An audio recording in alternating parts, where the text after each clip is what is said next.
When most people picture Jamaica, they see a Caribbean paradise of beaches, music, and laid-back vibes. It's an image that sells a lot of postcards. But look past the all-inclusive resorts, and you'll see a quiet revolution taking shape in concrete and steel. A multi-billion-dollar network of highways, bridges, and railways is being built. And this isn't about fixing a few potholes. It's part of a calculated plan to launch Jamaica into a new era as the economic powerhouse of the Caribbean. What if I told you that the future of Caribbean trade is being built right now, on this small island? That beneath the familiar landscape, a new network is emerging that could transform not just Jamaica, but the entire region. For decades, Jamaica's huge potential was held back by a simple, frustrating flaw. Its infrastructure was broken. The very roads and rails meant to connect people and businesses were instead symbols of decay. Winding, dangerous coastal roads made travel a gamble. Crippling gridlock in cities like Kingston and Montego Bay choked commerce and wasted millions of hours. And the ghost of a once proud railway, abandoned and overgrown, was a constant reminder of a lost connection to its own industrial past. That was the old Jamaica, an island of incredible beauty and talent, where just getting from point A to point B was a daily struggle. But that story is changing. This isn't just a collection of random construction projects. It's a carefully planned, island-wide transformation. This is the story of how Jamaica is engineering its own destiny, building the arteries of a new, connected economy. So stick around, because we're about to show you the mega-projects connecting Jamaica like never before, and why it matters to the rest of the world.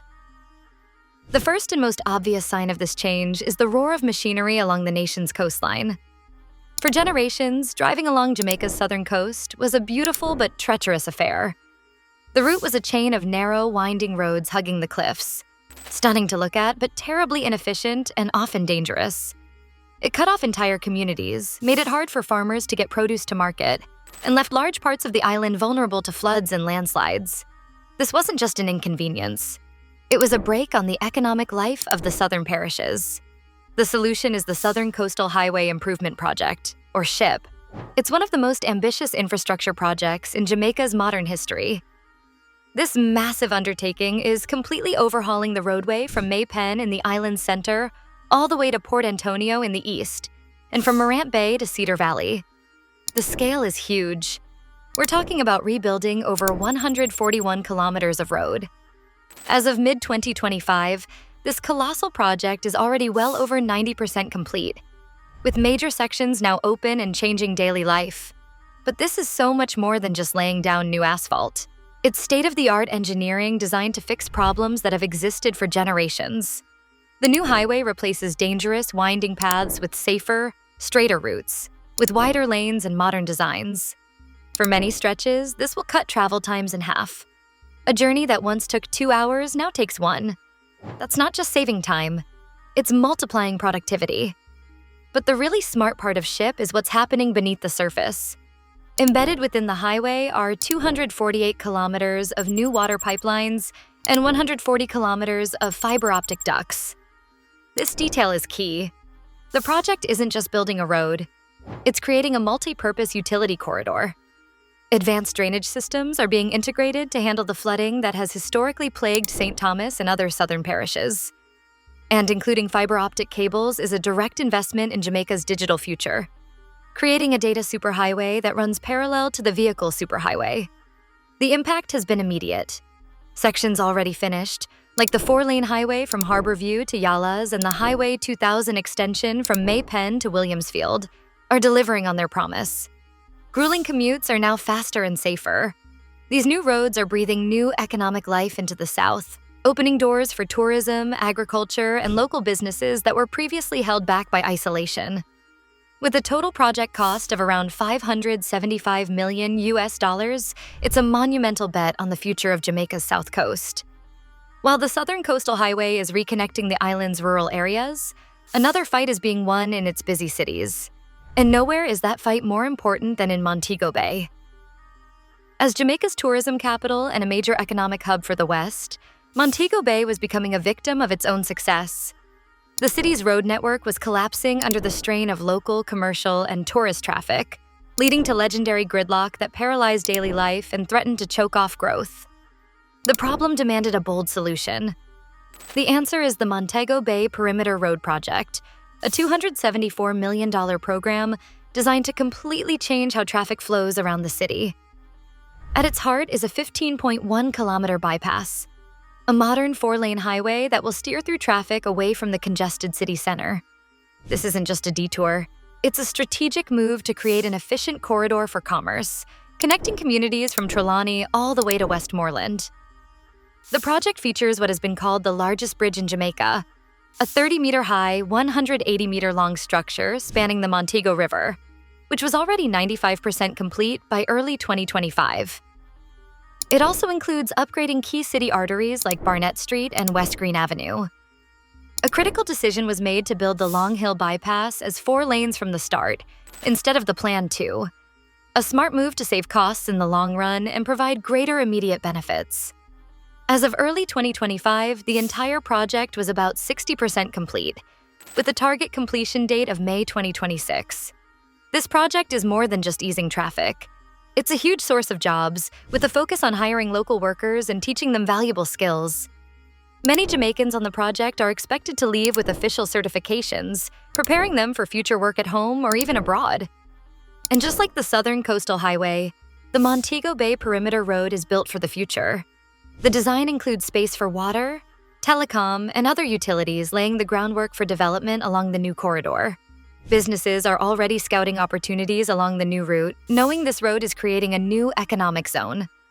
It's designed to finally let Western Jamaica operate at full speed, not just by cutting traffic, but by creating a safer, more efficient roadway that boosts commerce and improves daily life. Connecting the coasts and decongesting the cities are key. But to truly unite the island's economy, Jamaica had to conquer its greatest obstacle, its own geography. The mountainous spine running down the center of the island has always been a natural barrier, separating the capital of Kingston on the south coast from the tourism hubs on the north coast. For decades, the journey between these 2 vital economic zones was a long, slow trek through treacherous mountain passes. That geographical challenge was met by one of the most transformative projects in the nation's history, Highway 2000. This multi-phase tolled highway system is Jamaica's modern backbone, a network of high-speed roadways that cuts through the island's toughest terrain. The most impressive part is the north-south link, connecting the outskirts of Kingston to the resort town of Ocho Rios. Completed in 2016, the 67-kilometer stretch is an engineering marvel, slicing through mountains with bridges and tunnels that were once unimaginable. The drive time between Kingston and Ocho Rios was slashed from a winding 2-hour trip to a direct drive of less than an hour. The economic effects were instant. It created a seamless link between the seat of government and the heart of tourism, sparking new levels of commerce and domestic travel. Suddenly, living in St. Anne and working in Kingston became a real option, reshaping how and where people live and work. Highway 2000 is built to international standards, designed for high-speed traffic that will last for generations. And the project didn't stop there. The east-west leg has been steadily expanding. The most recent addition, the May Penn to Williamsfield leg, opened in September 2023. This 28-kilometer 4-lane highway extends the fast corridor west into the parish of Manchester, cutting travel time along that route to just 15 minutes.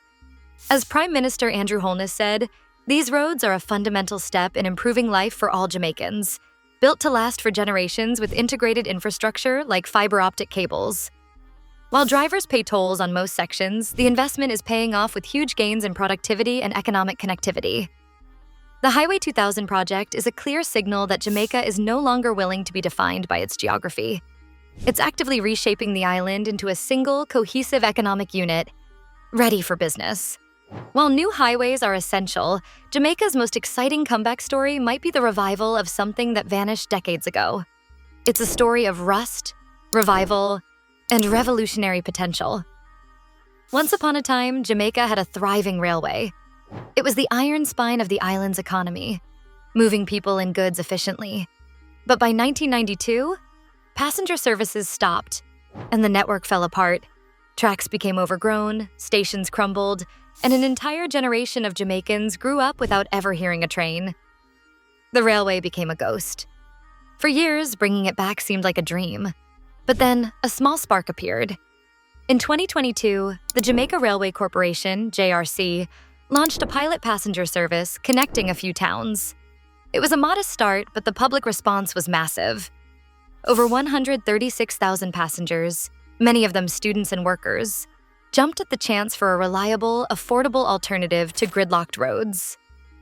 That small pilot sent a big message. Rail could work again. Now, that spark is being fanned into a flame. But the brilliance of Jamaica's new strategy is its freight-first model. Instead of focusing only on passengers, which can be tough to make profitable, the revival is being powered by industry. In March 2025, the JRC signed a 15-year deal to move heavy materials like limestone and gravel along key industrial corridors. This single rail line is projected to transport about 1 million tons of materials a year, generating significant revenue, estimated around $480 million over the life of the contract. This does three things. First, it creates a reliable income stream to reinvest in the rest of the network, making the project self-sustaining. Second, it takes thousands of heavy trucks off the roads, which is expected to reduce highway congestion and cut freight costs by up to 20%. And third, it drastically lowers carbon emissions. This freight-first approach provides the solid economic foundation for the rest of the vision. And the vision is grand. With freight paying the bills, the JRC can move forward with its 30-year master plan. This includes the full return of commuter rail services, possibly as early as 2026, offering a predictable, stress-free option for daily commuters. But the plan goes even further. A luxury tourist rail route is being developed to link Montego Bay with iconic spots like the Appleton Estate. Imagine gliding through the lush Jamaican countryside in a modern train with panoramic windows, far from the road traffic. This isn't just about transport. It's about creating a premium travel experience that will attract a new class of tourists and create jobs all along the revitalized lines. Jamaica's railway revival isn't about rebuilding the past. It's about using the wisdom of the past to build a smarter, more connected future. What makes Jamaica's infrastructure boom truly revolutionary is that it goes beyond moving cars, trucks, and trains. Running alongside these physical upgrades is a major digital transformation. Hundreds of kilometers of fiber optic cables are being buried along new highways, reflecting a forward-thinking approach that recognizes the flow of data is just as critical as the flow of goods and people. This digital superhighway underpins Jamaica's shift to a fully digital economy. High-speed internet is reaching previously underserved rural areas, closing the digital divide. It supports modern logistics, enabling smart port operations and real-time cargo tracking, while attracting data centers and tech companies seeking reliable infrastructure. The combination of physical and digital development is what truly future-proofs the island. At the heart of this strategy is Jamaica's geographic advantage. Positioned near major global shipping lanes and the Panama Canal, the island is leveraging its location to become a major node in the global supply chain.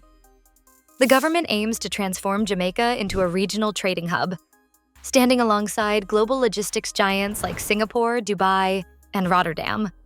The projects converge to create a highly efficient network. Large container ships from Asia can now dock at the expanded Kingston Freeport Terminal, with cargo quickly transported across the island via the North-South Highway or the revived railway. Smaller feeder ships then distribute goods throughout the Caribbean and the Americas, turning Jamaica into the logistical heart of the region. This transformation is already attracting foreign investment. Shipping lines are deploying larger vessels, and the government projects that the logistics sector could generate over 30,000 direct jobs and 75,000 indirect ones. By building world-class infrastructure, Jamaica is not just solving traffic problems, it is sending a powerful signal. The island is ready to bridge the Caribbean to the global economy, from the southern coast to the bustling streets of Montego Bay, and from the mountainous interior to the revived railway lines, Jamaica is undergoing a remarkable transformation. The Southern Coastal Highway tames treacherous coastlines, while the Montego Bay Perimeter Road strengthens the island's tourism capital. The expanding Highway 2000 connects the nation's regions, creating a unified economic corridor, and the railway's revival offers modern solutions for industry and travel. These projects form a bold national strategy, moving beyond Jamaica's postcard image to build a resilient, modern economy powered by connectivity. Billions are being invested in infrastructure, steel, and fiber optics, to secure a prosperous future. The roar of construction and gleam of new rails signal a Jamaica that is better connected internally and poised to link the Caribbean to the world. Which project excites you most? The highways or the trains? Share your thoughts below and subscribe for more insights into the transformations shaping our world.